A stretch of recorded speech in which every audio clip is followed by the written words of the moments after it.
Bueno, pues vamos a empezar con el capítulo de realidades. Este capítulo habla de las formas en las cuales nosotros vamos a cuestionar la realidad de las familias, y Minuchin en este capítulo habla de que utilizamos básicamente tres técnicas para cuestionar la realidad de la familia. Una técnica son las construcciones o constructos cognitivos, que es el capítulo que sigue. Otra técnica son las paradojas, que es una intervención muy interesante que a mí me gusta mucho utilizar. Y otra es ver los lados fuertes de la familia, que prácticamente es el capítulo final del libro. Y bueno, a mí me gusta mucho esta caricatura de la historieta de Mafalda. Él es Felipe, y nos muestra cómo los niños también tienden a buscar evadir su realidad de la manera que ellos la entienden. Dice: he decidido enfrentar la realidad, así que apenas se ponga linda, me avisan. Y bueno, en esta clase nos vamos a poner un poco cuánticos, porque les había yo dicho la vez pasada que en terapia familiar estos aspectos tienen un nexo o una relación muy cercana con los descubrimientos de la física cuántica, sobre todo con el principio de incertidumbre de Heisenberg. Bueno, eso es lo que comenta Minuchin. El cuestionamiento de la realidad familiar se realiza a través de tres técnicas: constructos cognitivos, que es lo que vamos a estar viendo en esta clase; uso de paradojas, que lo vamos a ver en la siguiente clase; y la búsqueda de los lados fuertes de la familia, que es donde terminaríamos el curso.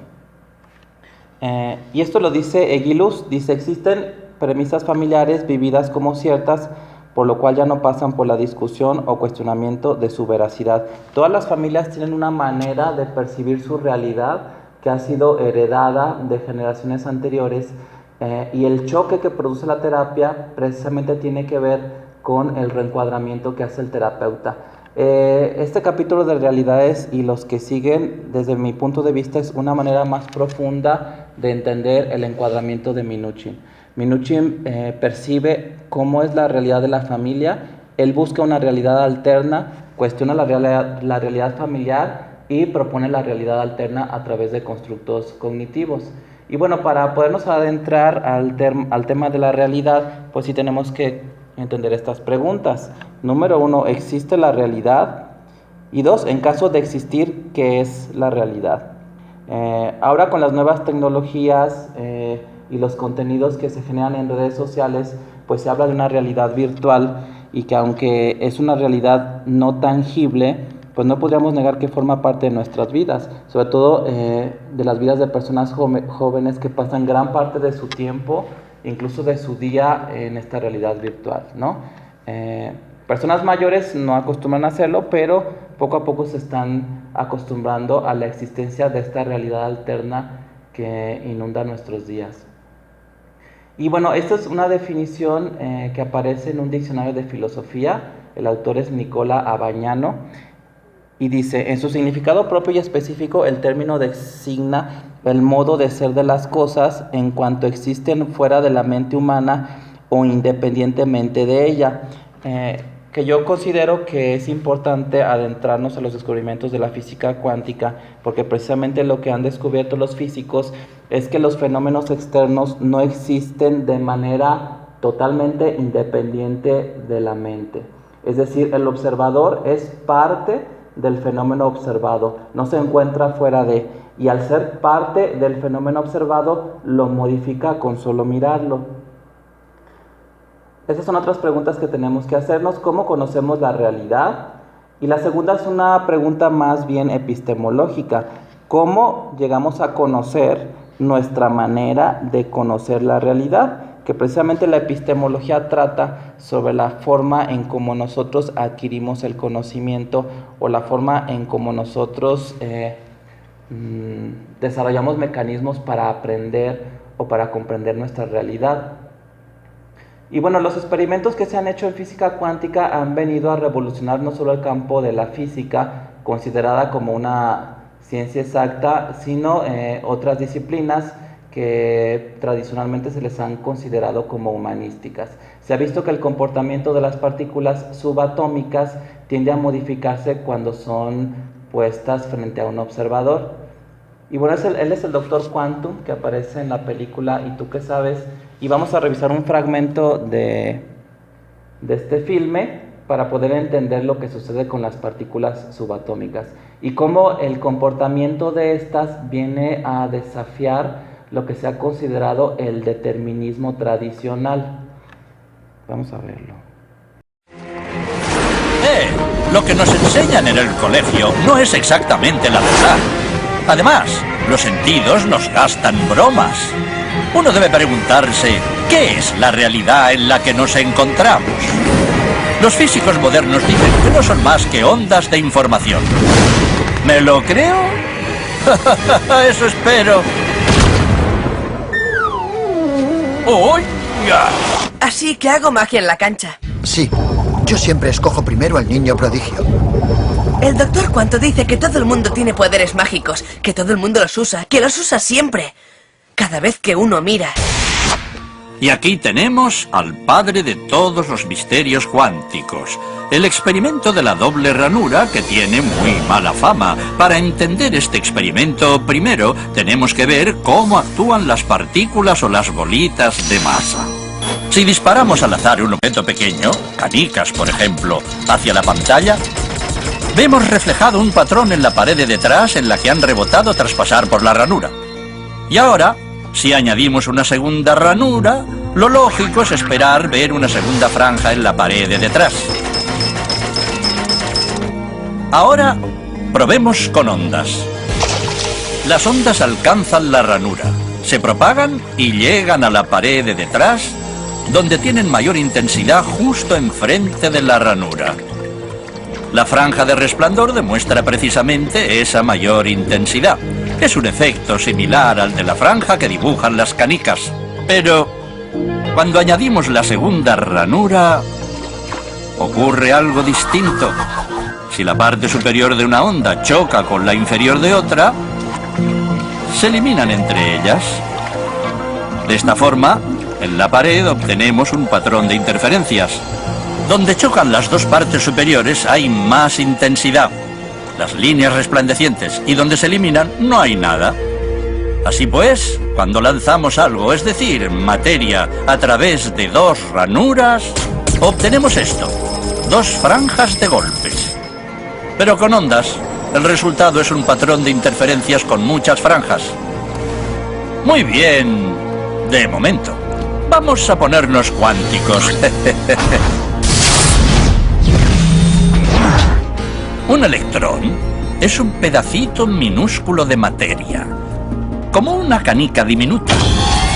Lancemos una ráfaga a través de una ranura. Se comportan como las canicas, solo una franja. Si lanzamos estos pedacitos minúsculos a través de dos ranuras, tendrían que dibujarse, como en el caso de las canicas, dos franjas. ¿Qué? Un patrón de interferencias. Hemos lanzado electrones, pedacitos de materia. Pero aparece un patrón como con las ondas, no como con las canicas. ¿Cómo?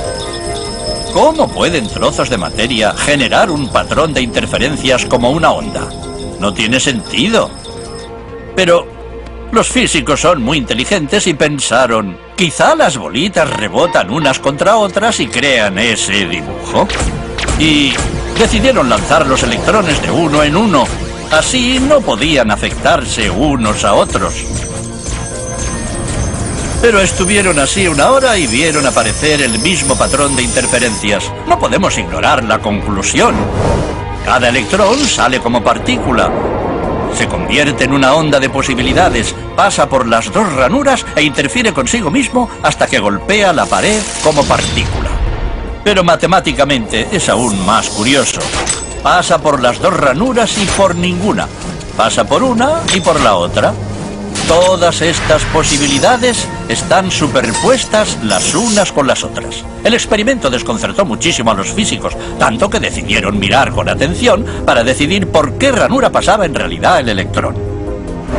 Pusieron un dispositivo de medición junto a la pantalla de las dos ranuras para ver por cuál pasaba y lanzaron el electrón. Pero el mundo cuántico es mucho más misterioso de lo que podían haberse imaginado.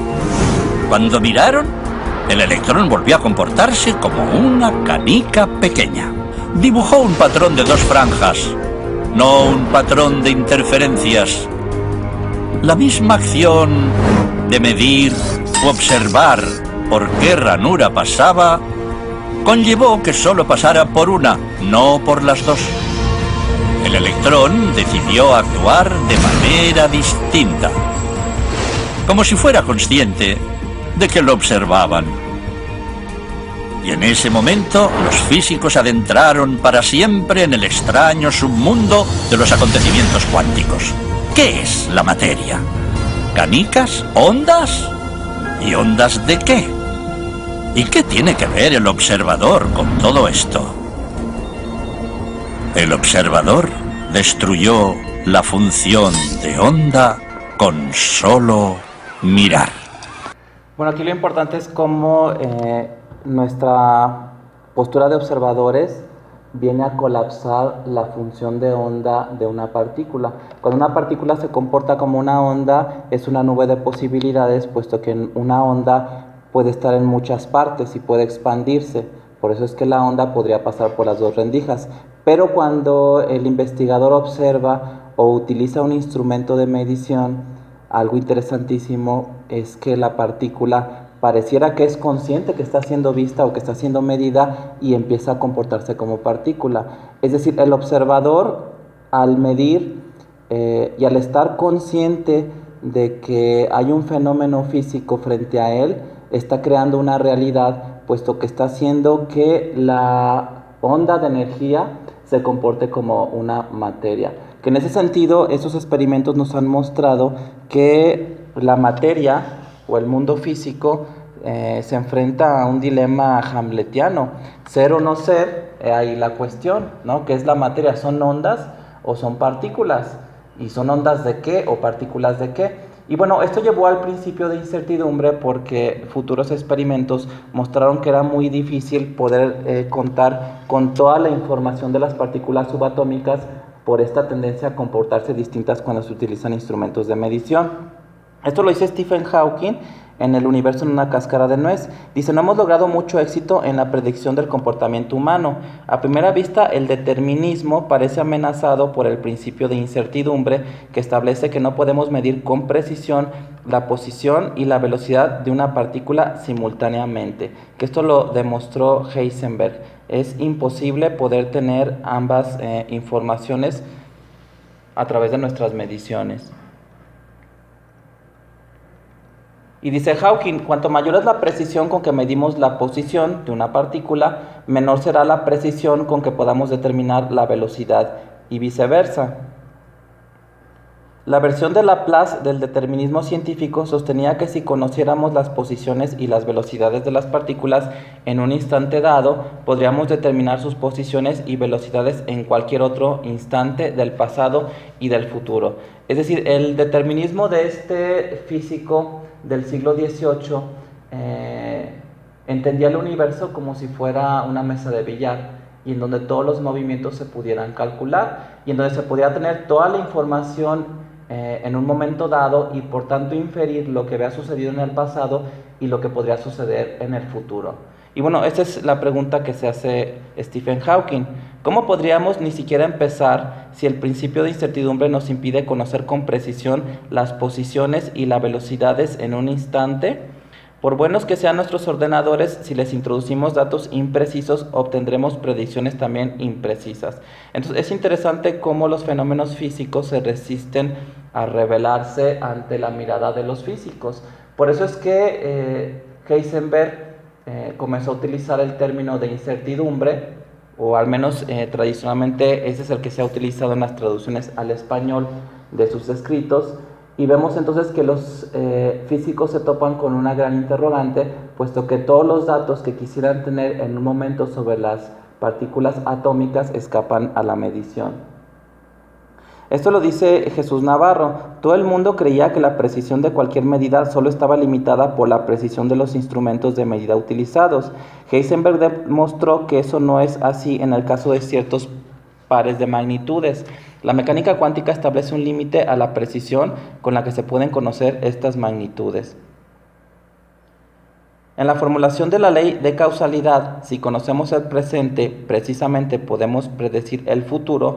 Lo que es falso no es la conclusión, sino la premisa. No podemos conocer el presente con todo detalle, ni siquiera en principio. En pocas palabras, y diciéndolo en términos populares, no podemos tener todos los pelos de la burra en la mano. Y esto nos lleva a un pasaje del libro de Eclesiastés del rey Salomón, considerado uno de los hombres más sabios de su época y de la historia de la humanidad. Y esto es lo que dice Salomón: sin que alcance el hombre a entender la obra que ha hecho Dios desde el principio hasta el fin. Él ya consideraba que era imposible para el ser humano entender todo el universo y estar en una posición en la cual el universo se nos revelara a nosotros. Ahora, esto desanimó un poco a los físicos cuánticos porque se dieron cuenta que entonces hay fenómenos que van a escapar a las mediciones y que entonces no existe algo llamado realidad afuera que se pueda determinar o medir, sino que eso que se llama realidad se empieza a construir en el momento en que lo estamos observando. Es decir, la realidad se co-construye gracias al observador. Y a veces esto es un poco difícil de entender. Una analogía es el pensamiento que tienen muchas personas al considerar que el universo se expande en el espacio.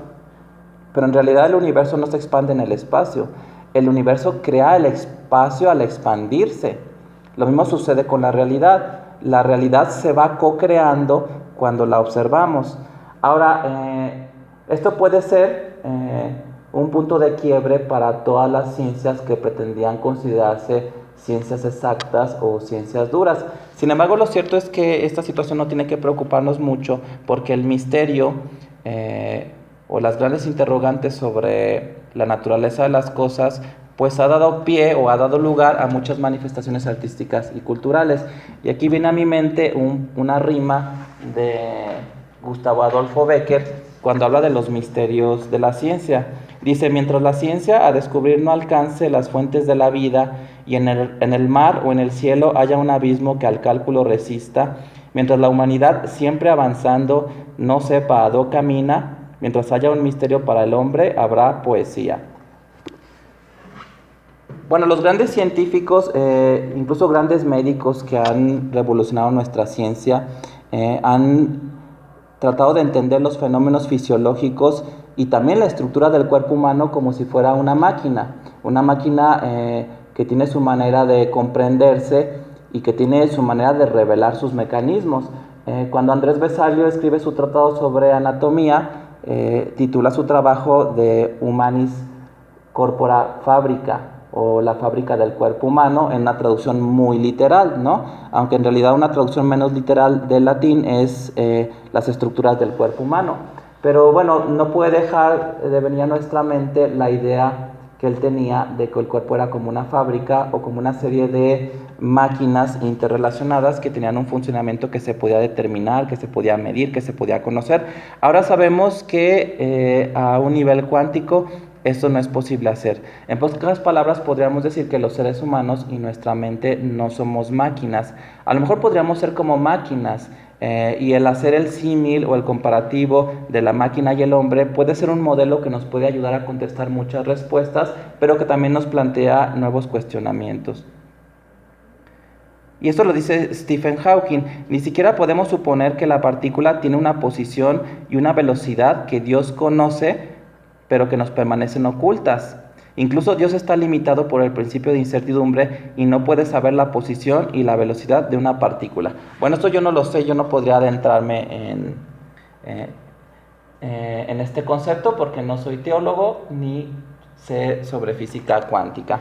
Pero me parece interesante lo que al principio consideraba Albert Einstein con respecto a la manera de funcionar del universo. Cuando Einstein empezó a leer los trabajos de Heisenberg, él al principio mantuvo una posición muy escéptica, y es donde Einstein hace el comentario de que Dios no juega a los dados con el universo. Es decir, Einstein todavía se encontraba en una etapa en donde él le apostaba al determinismo. Es decir, en el universo todo se puede medir, todo se puede determinar y debido a esto podemos conocer qué es lo que ha sucedido en el pasado y qué puede suceder en el futuro. Podemos hacer predicciones como se hacen en una mesa de billar. Después, cuando Einstein empezó a adentrarse en los trabajos de Heisenberg, pues se dio cuenta que él estaba equivocado.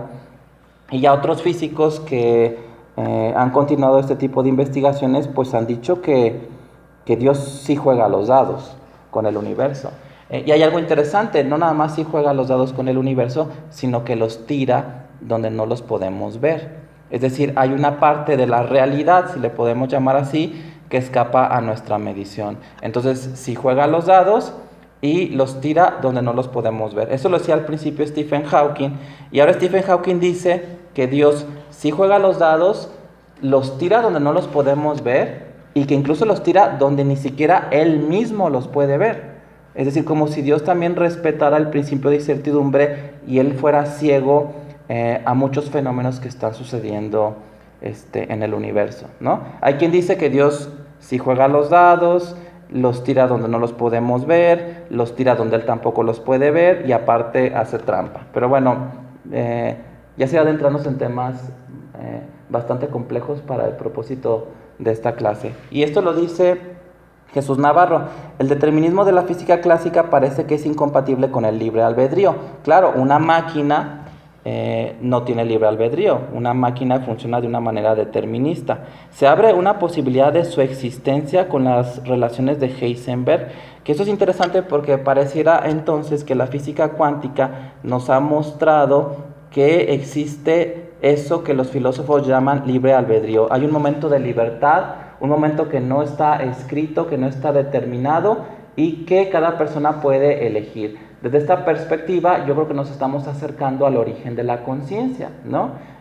Los organismos conscientes se caracterizan por tomar decisiones que son impredecibles. Si los físicos tienen su principio de incertidumbre, a nivel biológico o a nivel psicológico o psiquiátrico, nosotros también tenemos que tener nuestro principio de incertidumbre. Y creo que la existencia del principio de incertidumbre en las ciencias biológicas o en las ciencias de la salud mental tiene que ver con la creación de la conciencia. Si un biólogo está viendo una bacteria nadar bajo el objetivo del microscopio, el biólogo no sabe hacia qué lado va a virar, si hacia la derecha, hacia la izquierda, si va a dar una vuelta completa, y ahí es donde empezamos a hablar de la conciencia. De hecho, Henry A., él dice que la característica principal de la existencia de la conciencia en un individuo o en un organismo biológico es la indeterminación.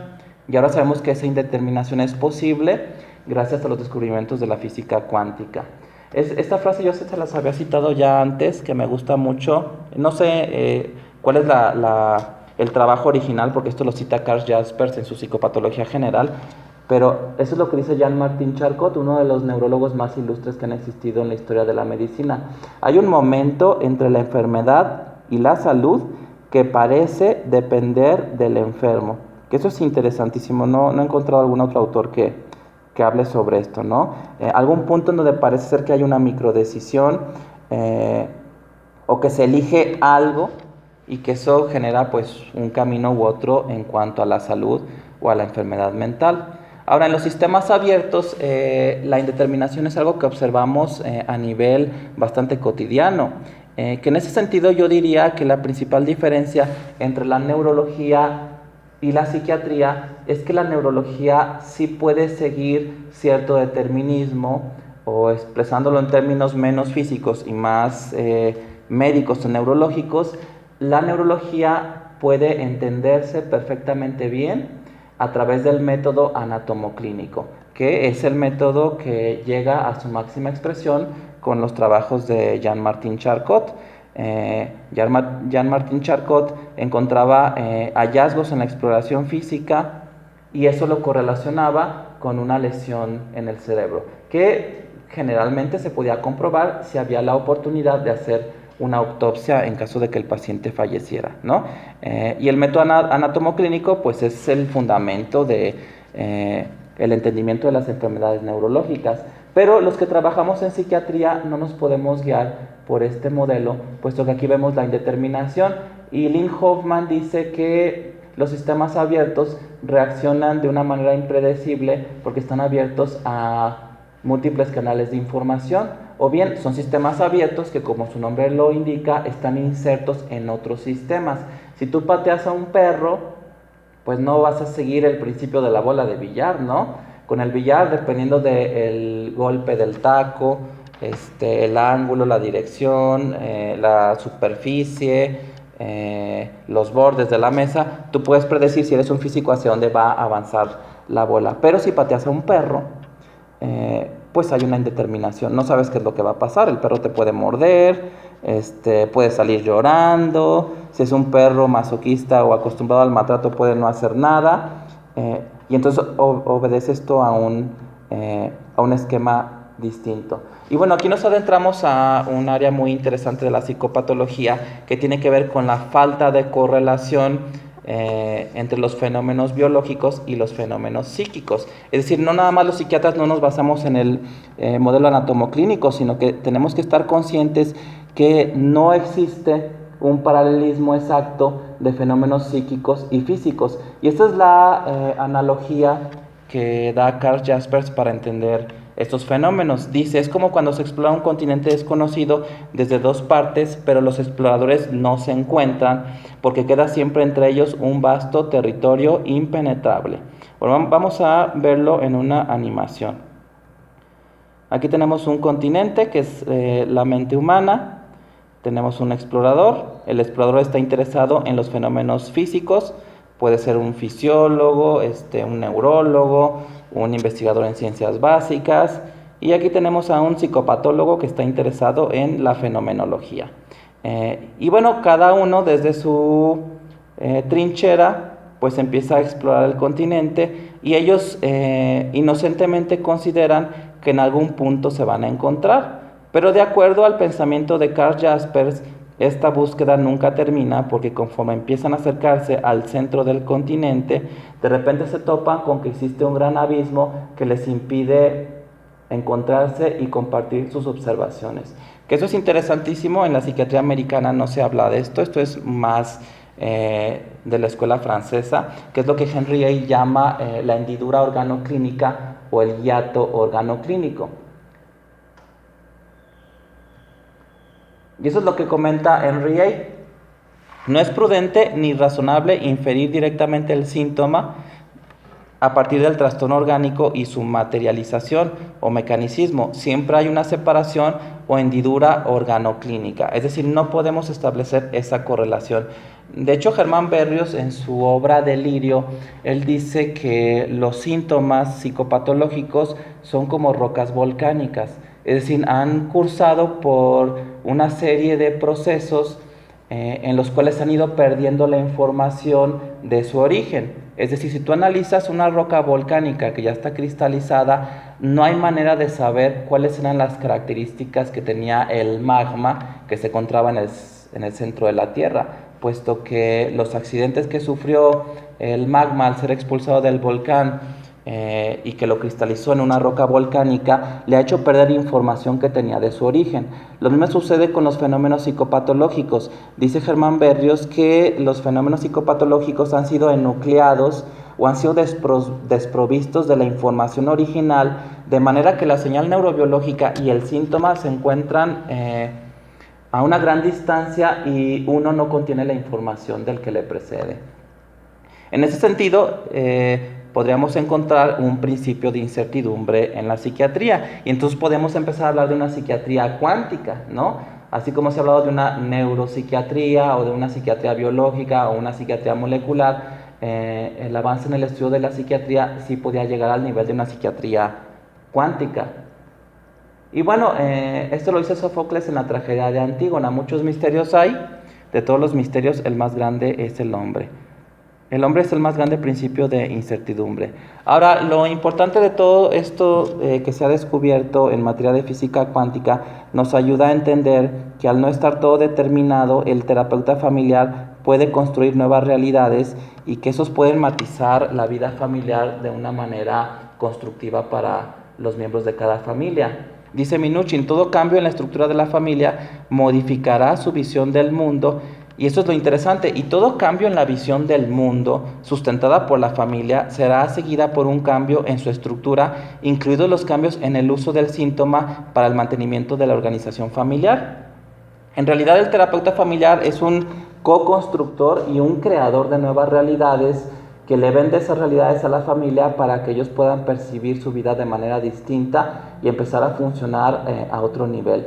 Y bueno, este es un cangrejo, se ha hecho investigación con los cangrejos en cuanto a la forma en que la serotonina genera un reflejo en la cola, que esto aparece en el libro de Gabbard de Psiquiatría Psicodinámica en la Práctica Clínica.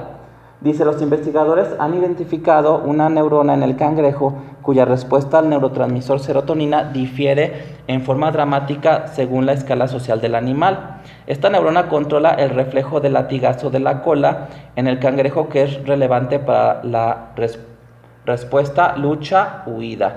Que esto es interesante, los cangrejos que tienen una posición jerárquicamente superior, la serotonina lo que va a generar es que se dispara el reflejo del látigo de la cola, de manera que los cangrejos en una estructura superior podrían ser más agresivos o podrían estar más preparados para la huida y guiar al resto de la población de cangrejos hacia un hábitat mucho más favorable. Y los cangrejos subordinados, la serotonina hace lo opuesto, más bien inhibe el reflejo del latigazo de la cola.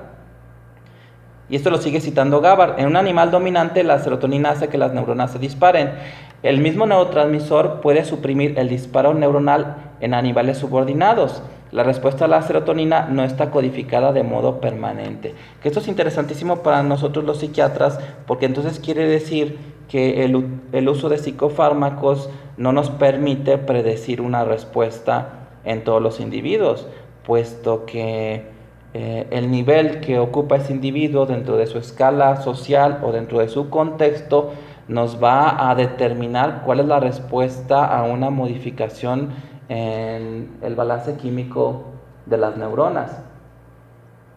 Y dice Gabbard, si la posición social del animal cambia, el efecto de la serotonina en la neurona cambia también. Estos hallazgos sugieren que la percepción de la posición de uno en la relación con los otros puede influir en la actividad de los neurotransmisores y sus efectos en el cerebro. Que eso es interesantísimo porque así como hay un principio de incertidumbre en la física, también hay un principio de incertidumbre en la psicofarmacología. No puedes predecir de qué manera va a responder un individuo a un psicofármaco, porque hemos visto que los cangrejos responden de manera distinta al efecto de la serotonina dependiendo de qué posición ocupan en su comunidad. Que esto me recuerda a experimentos que ha hecho un investigador, José Delgado, en donde él ha manipulado el cerebro de los simios a través de electrodos, y él manda una descarga al cerebro de un simio y logra hacer a través de esa descarga que el simio se torne agresivo a través de esta manipulación biológica.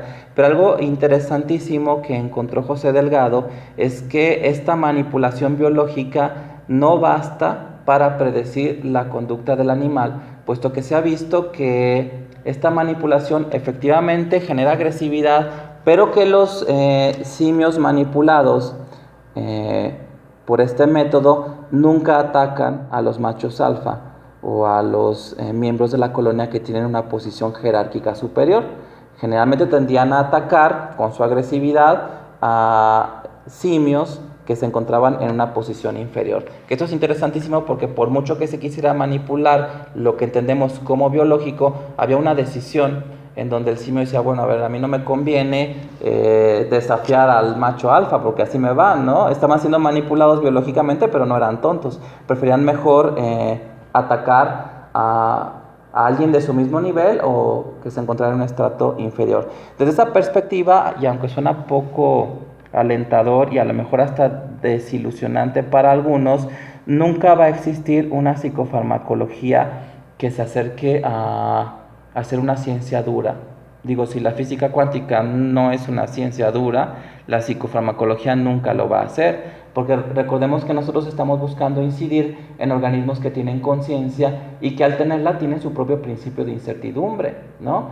Me gusta esta metáfora porque tiene que ver con la impredecibilidad que tenemos en el mundo biológico. Aquí tenemos a Alicia en el juego del cricket, pero en realidad, en lugar de usar objetos inertes, inanimados, pues utiliza un flamingo y un erizo, ¿no? Entonces, ¿qué es lo que va a pasar? Pues ella puede tratar de golpear al erizo con el flamingo, como se golpea una bola, ¿no?, con uno de estos palos, pero pues el flamingo puede retraerse al querer evitar ser espinado, y que finalmente también el erizo tiene conciencia y va a hacer lo que él quiera, ¿no?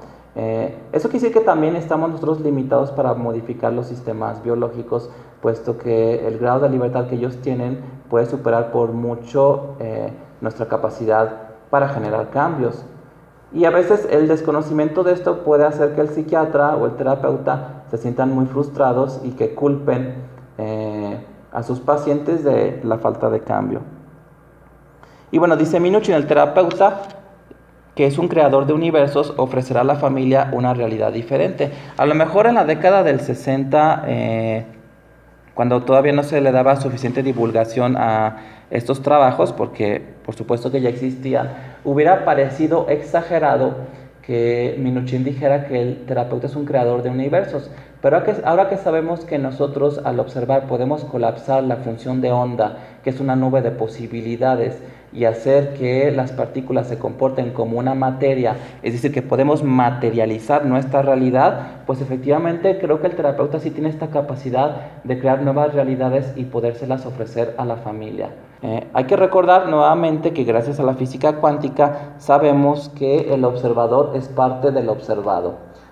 Un psicoanalista pues va a observar complejos de Edipo, un psicólogo con influencia de Adler va a observar complejos de inferioridad, un psicólogo con influencia junguiana va a observar arquetipos en el inconsciente colectivo, un psicólogo sistémico va a ver pautas, va a haber redundancias, va a haber dobles vínculos, y en ese sentido nosotros como terapeutas y conocedores de la física cuántica podemos ser irreverentes hacia nuestra propia epistemología y literalmente dar un salto cuántico hacia nuevas realidades.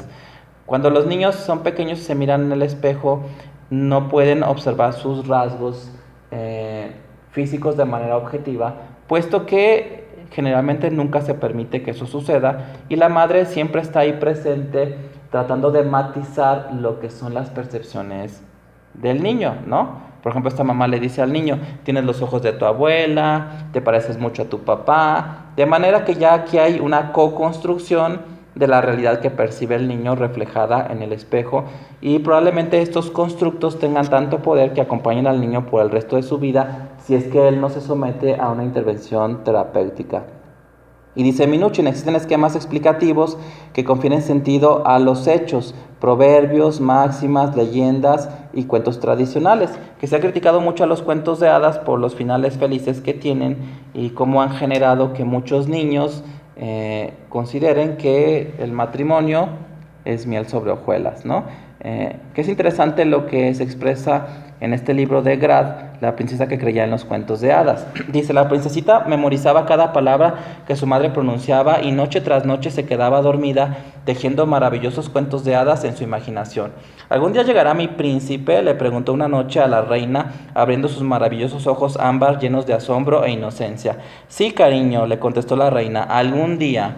¿Y será alto, fuerte, valiente, apuesto y encantador?, le preguntó la princesita. Desde luego que sí, tal y como lo has soñado, e incluso más, pues será la luz de tu vida y tu razón de ser, ya que así está escrito. ¿Y viviremos felices para siempre como en los cuentos de hadas?, le volvió a preguntar como si estuviera soñando, inclinando la cabeza y apoyando las manos en la mejilla. La reina, acariciando el pelo de la princesita con suavidad y cariño, le contestó, igual que en los cuentos de hadas, y ahora a dormir que ya es hora. Le dio un cálido beso en la frente y se marchó de la habitación cerrando la puerta con gran sigilo. Bueno, pues todo esto nosotros lo vamos a cuestionar porque partimos del hecho de que nuestros pacientes y nuestras familias acuden con una serie de constructos o de realidades familiares y que se desprenden no nada más de sus experiencias personales, sino también de su religión, de la manera en cómo ellos están insertos en su propia cultura, y de visiones que ellos han heredado de sus antepasados. Dice Minuchin, el terapeuta tiene que ofrecer a la familia concepciones del mundo diferentes. Es decir, desde que la familia pone un pie en el consultorio, el terapeuta tiene que estar pensando en realidades alternas y tiene que tener imaginación y desarrollar su creatividad para convertirse en ese creador de universos. Los nuevos universos creados por el terapeuta capacitan a los miembros de la familia para redefinirse, reinterpretar sus relaciones con las demás personas significativas, desarrollar nuevas y más satisfactorias pautas de conducta que le permitan un mayor dominio, control, eficacia personal y autodesarrollo.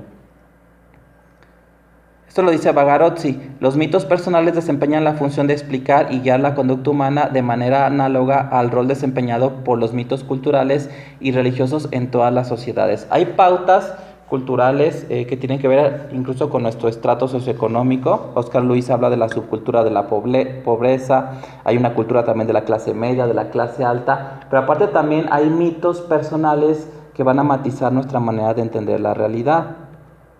Esto lo dice Eric Benley. Una vez que se comprende que la mayor parte del tiempo nos dedicamos a soñar, solo resta declarar que nuestras vidas, al fin y al cabo, son dramáticas. Pues sí, por supuesto, ¿no? ¿A qué le tiras cuando sueñas mexicano? Y dice Benley, el drama de la vida, como lo escribe cada uno de nosotros, cuenta con muy pocos personajes, aunque para cada papel puede haber innumerables reemplazantes. Es decir, la pauta individual que observamos en nuestros pacientes y las pautas familiares que vemos en terapia familiar se repiten porque están buscando o están reclutando personajes para que interpreten exactamente los mismos papeles. Que esto es lo que Freud llama la compulsión de repetición, ¿no? Es decir, ya está el libreto del drama hecho y solamente se va a repetir, y yo a lo largo de mi vida voy a ir reclutando diferentes actores, pero que interpreten los mismos personajes. El objetivo es siempre convertir a la familia a una concepción diferente del mundo que no haga necesario el síntoma y a una visión de la realidad más flexible y pluralista que admita una diversidad dentro de un universo simbólico más complejo. Y aquí, cuando estamos hablando de las construcciones, nos acercamos a una disciplina conocida como el constructivismo. Esto lo dice Niemeyer. El constructivismo hace referencia a teorías interrelacionadas que cuestionan la versión realista y objetivista de la ciencia. Es decir, hoy por hoy sabemos que no existe una realidad afuera y que lo que tenemos como realidad no está tan afuera. Nosotros la modificamos al observarla y nuestra subjetividad la transforma. Estamos viendo en nuestras vidas el colapso de la visión del mundo objetivista que dominó la era moderna, una visión que dio a la gente fe en la verdad absoluta. La visión del mundo que surge en su lugar es constructivista. Y esto lo dice Nicola Abagnano en el Diccionario de Filosofía. En la base del constructivismo epistemológico existe la convicción de que todas las características del conocimiento, frecuentemente registradas como verdaderos y auténticos descubrimientos de elementos allá afuera en el mundo, independientes de los sujetos cognoscentes, son en realidad solo productos de una actividad de construcción en la cual el papel constructivo lo desempeña la mente, la sociedad, que eso es muy importante, o el lenguaje, que esa es una gran herramienta en los procesos de psicoterapia. De manera que el cerebro humano es un constructor de realidades, ¿no? Al ser consciente y al presenciar los fenómenos que vive a su alrededor, los está modificando sin saberlo. Yo les había dicho en alguna ocasión que me llamaba la atención cuando prohibían utilizar el flash en los museos, cuando había cuadros de pintores famosos o no tan famosos, pero que si tomamos en cuenta los descubrimientos de la física cuántica, también tendrían que prohibir mirar a los cuadros, porque al mirar tú los estás modificando, estás alterando el comportamiento de las partículas subatómicas, las estás perturbando. Y bueno, el cerebro no nada más es creador de realidades, sino que también corta segmentos de la realidad y las pega y se ofrece a sí mismo una versión de los hechos que suceden alrededor. Decir que algo existe significa simplemente que ha sido discriminado de un fondo. Un esto ha sido separado de un eso. Tales distinciones nos permiten navegar en nuestra propia ruta a través de un océano de experiencias en un barco que nosotros hemos fabricado. Que hay un experimento muy interesante que hace Irving Yalom y que lo publica en su libro Terapia a dos voces, donde él lleva un proceso psicoterapéutico con una paciente y él le dice, mira, vamos a llevar un proceso de psicoterapia y cada día después de la sesión tú vas a llegar a tu casa y tú vas a hacer notas de lo que tú consideras que fue lo más relevante en la sesión. y yo voy a hacer lo mismo. Yo tomo mis notas y yo voy a registrar lo que considero que fue lo más relevante en esa misma sesión. Y cuando termina tu proceso terapéutico, vamos a comparar las notas a ver si coincidimos. Y entonces Yalom se sorprende al darse cuenta que mientras en una sesión él consideraba que le había interpretado a su paciente su complejo de Edipo, o que una interpretación o una intervención había sido de mucho valor para ella, pues resulta que en esa misma sesión la paciente ni siquiera lo registró, y lo que puso es que ese día se sentía un poco desanimada y que el terapeuta fue tan cálido que eso la confortó y ya, ¿no? Entonces Yalom se da cuenta que hay procesos paralelos en una psicoterapia y que mucha de la información que nosotros generamos no está incidiendo en los pacientes, ¿no? Sino que los pacientes van cortando la realidad de acuerdo a la propia puntuación que ellos tienen. Que esto lo expresa con más detalle Václavic en la teoría de la comunicación humana. Y bueno, nos acercamos entonces al uso del lenguaje en los procesos psicoterapéuticos, y para esto recurrimos a las obras de Octavio Paz. Yo recomiendo el capítulo del lenguaje de su ensayo El arco y la lira, y dice esto Paz: el hombre es hombre gracias al lenguaje. El hombre es un ser que se ha creado a sí mismo al crear un lenguaje. Por la palabra, el hombre es una metáfora de sí mismo. De hecho, cada palabra es una metáfora del objeto o la situación o lo que representa. Y al definirnos a nosotros mismos a través de palabras, nosotros nos convertimos en una metáfora de nosotros mismos. Y bueno, un experimento muy interesante que se hizo en la década del 30 nos habla del poder del lenguaje para construir nuevas realidades. Se tomó a 2 grupos de personas y se les enseñó una serie de figuras neutras o ambiguas, que son las que se encuentran en el centro. Pero a un grupo se les dijo, vamos a ampliar una ilustración, que esa figura ambigua que se ve en el centro eran cortinas en una ventana, y a otro grupo se les dijo que eso era un diamante en un rectángulo. Otro ejemplo, a un grupo se les dijo que esta figura del medio ambigua era el timón de un barco, y a otro grupo se les dijo que era un sol.